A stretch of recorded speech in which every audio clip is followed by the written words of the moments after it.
Quer saber como evitar problemas com seus vídeos produzidos para as aulas remotas e para publicar na internet, seja no YouTube, Vimeo ou qualquer outro provedor de conteúdo? Assiste esse vídeo até o final. Já peço que vocês curtam o canal e assine, bem como, caso goste deste vídeo, compartilhe com os amigos.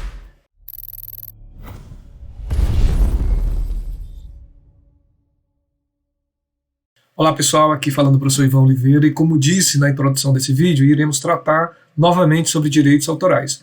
Eu na semana passada postei uma reprodução de uma palestra que dei para os colegas de Maracanaú, do Departamento da Indústria, mas como ficou muito longo, eu resolvi fazer pequenos fragmentos para que as pessoas que têm interesse em uma pauta específica possam aproveitar e vir aqui assistir o vídeo, já que as produções serão mais curtas. Primeiro precisamos definir o que seriam os direitos autorais, e são exatamente aqueles direitos que todo criador de uma obra intelectual tem sobre a criação. Inclusive, é um direito previsto na Constituição Federal no seu artigo 5º. Aqui no Brasil, nós temos uma legislação, que é a Lei 9.610, que trata sobre o detalhamento de como os direitos autorais funcionam no Brasil. E aqui ela também reproduz esse conceito de que somente o autor tem direito de explorar a sua criação intelectual. Mas ela tem instrumentos de delegar a terceiro essa possibilidade de exploração. Eu, na palestra, disse que são dois mecanismos. Ou via licenciamento, por meio de uma licença em que você entrega a possibilidade de exploração por um determinado tempo e determinados recursos, ou você pode fazer uma cessão definitiva dos direitos autorais para que um terceiro possa explorar comercialmente, mecanismo de divulgação, publicação, dentre outros instrumentos que você vai poder aplicar sobre uma obra intelectual. A pergunta fundamental a ser respondida nesse vídeo, e é o objetivo dessa produção, é saber se eu posso usar uma obra protegida por direito autoral sem violá-lo. Quais seriam as alternativas? Na verdade, nós temos duas possibilidades de uso de obra de terceiros, isso nas minhas aulas, remotas ou nos vídeos que eu publico aqui, que são ou ter a permissão direta do autor, do criador da obra, e aí ele me autorizar o uso de um vídeo, o uso de um fragmento da sua obra, ou a segunda alternativa é o uso aceitável.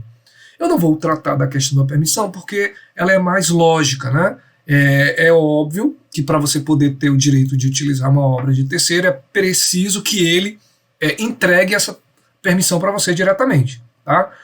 Inclusive, em outro momento eu vou falar sobre essas categorias de transferência de direitos autorais para terceiros, tá certo? E aí a gente vai ver os tipos de licenças e os contratos ou termos de cessão de direitos autorais. Por hora vamos nos limitar aqui a responder essa pergunta do ponto de vista se posso ou não utilizar uma obra de terceiro sem violar os direitos autorais. A resposta é sim. Como? Por meio de dois mecanismos legais. A permissão. 2, o uso aceitável de uma obra. Esses dois mecanismos são as formas com que você pode utilizar sem infringir os direitos autorais do proprietário. Tá? Para a gente se aprofundar um pouquinho mais, a gente vai entrar no conceito do que seria esse uso aceitável. E uso aceitável é uma coisa importante que, na verdade, ela não é uma lei, ela não é um elemento que está escrito no papel, mas ela é uma questão doutrinária, tá? Ela é uma posição que o sistema jurídico dos países adotam para poder entender o que seria legal ou não seria legal, o que seria uma violação à lei ou aquilo que não seria uma violação à lei. Aqui no Brasil a gente tem essa corrente doutrinária do uso legal, do uso aceitável, na verdade, vem até de uma expressão em inglês chamada de fair use. Inclusive lá nos Estados Unidos, essa prática, essa doutrina do uso aceitável, ela é mais consistente, existe um conjunto de decisões que orienta melhor as pessoas a utilizarem obras de terceiro. No Brasil é mais complicado, mas nós temos aí, sim, casos concretos em que pessoas que foram acusadas de usar obras de terceiro foram liberadas exatamente no conceito do uso aceitável. A gente precisa entender mais ou menos como é que o YouTube faz essa tratativa com respeito a essa permissão de uso de materiais de terceiro.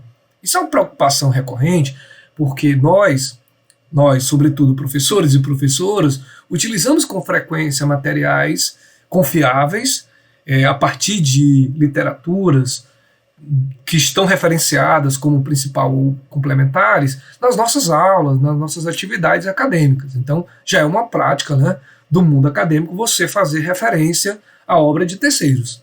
Mas e o YouTube? Como é que ele faz essa tratativa com respeito de determinar se a propriedade intelectual de um fragmento de um vídeo que você produziu é ou não uma violação de direitos autorais? Aqui eu fiz algumas anotações e estou reproduzindo para vocês, por isso que de vez em quando eu leio para poder deixar de forma expressa e contribuir com a informação para o nosso espectador do canal.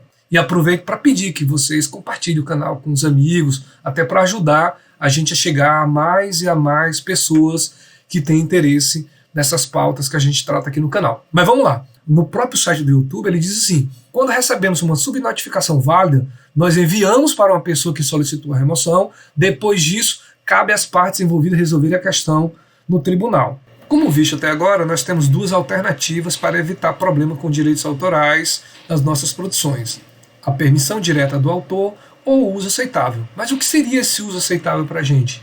A definição que nós temos comumente para uso aceitável é exatamente a doutrina jurídica que permite a você a reutilização de materiais que são protegidos por direitos autorais, mas que você não tem a permissão direta do autor. Nós temos 4 fatores que são considerados para a gente avaliar se algo é ou não de uso aceitável. O primeiro fator é a finalidade, o caráter de utilização. Se ele tem um caráter comercial ou um caráter meramente educativo, se é explorado economicamente ou se não é explorado economicamente. Essa diretriz ela é importante, mas ela não é determinante, tá? Até porque tem casos em que foi-se usado um fragmento de uma obra, mesmo com finalidade econômica, finalidade comercial, e mesmo assim, em um litígio, a justiça considerou que era um uso aceitável, que não teria ali descaracterizado a obra, nem mesmo violado ou imposto algum tipo de prejuízo ou sanção ao autor, tá? Bem como o contrário, como você também pode usar a obra sem cobrar e certamente impor uma violação ao autor. Tá? Então a primeira questão a ser avaliada é a finalidade. O segundo fator diz respeito à natureza da obra, se ela é ficcional ou factual. Aqui é bom destacar que nas obras factuais são mais fáceis e simples da gente justificar o uso aceitável, enquanto que nas obras ficcionais temos mais dificuldade de justificar e comprovar e até mesmo convencer os tribunais de que não foi um uso violador dos direitos autorais do autor. Um terceiro fator é a quantidade e a importância da parcela usada em relação à obra protegida por direitos autorais. Você avalia se o uso das partes são pequenas diante do material como um todo, se isso não vai impor um prejuízo à obra ou mesmo vai descaracterizar. Imagine que você tem uma superprodução, tá? E a questão central da produção é a receita.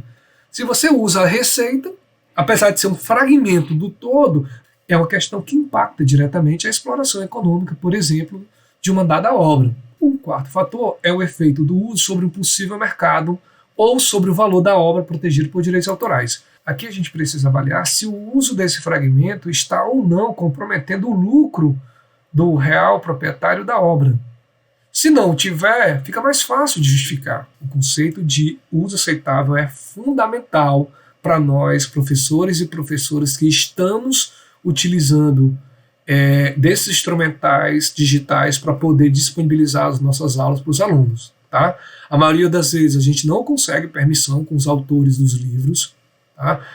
Raramente você vai entrar em contato com o autor, ou vai ter dificuldade de entrar em contato com o autor.